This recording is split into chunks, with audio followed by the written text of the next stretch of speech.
ഇത് ഒരു group song ആണെന്നാണ് ഞാൻ മനസ്സിലാക്കുന്നത്. ഗണഗീതം എന്ന് പറഞ്ഞാൽ ഗ്രൂപ്പ് സോങ് ആണെന്നാണ് ഞാൻ മനസ്സിലാക്കുന്നത്. ഒരു ഗണഗീതവും എനിക്കറിയില്ല, എനിക്കത് പാടാനും അറിയില്ല. ഇത് ഗീതമായിട്ട് കുട്ടികളുടെ ഗാനമായിട്ടൊരു സ്കൂളിൽ പഠിപ്പിക്കുന്നുണ്ടെങ്കിൽ ഇതിനെന്താണ് കുഴപ്പം?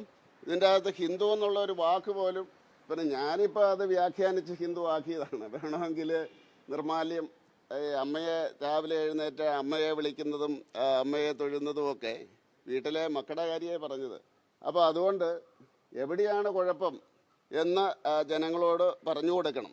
ഇതെല്ലായിടത്തും ബി ജെ പിക്കാരിനി ഇത് ബി ജെ പിയുടെ സ്റ്റേജിൽ പാടുന്ന പാട്ടല്ല. എനിക്ക് ബി ജെ പിക്കാരോട് അപേക്ഷിക്കാനുള്ളത്, ഇനി എല്ലാ പരിപാടിയിലും ഇത് പാടണം, എന്നിട്ട് ജനങ്ങളോട് പറഞ്ഞു കൊടുക്കണം ഇതെന്താണ്. കാരണം അത് RSSൻ്റെ ഗ്രൂപ്പ് സോങ് ആണെന്നാണ് ഞാൻ മനസ്സിലാക്കുന്നത്. ബി ജെ പിയുടെ സ്റ്റേജിൽ അങ്ങനെ പാടാറില്ല. അപ്പോൾ അതൊരു രാഷ്ട്രീയ വിഷയമായതുകൊണ്ട് ബി ജെ പിയുടെ സ്റ്റേജിലും ഇത് പാടണം. ഞാൻ ഇന്ന് നിങ്ങളിപ്പോൾ വിളിച്ചതിന് ശേഷമാണ് ഇതെടുത്ത് വായിച്ചു നോക്കിയത്.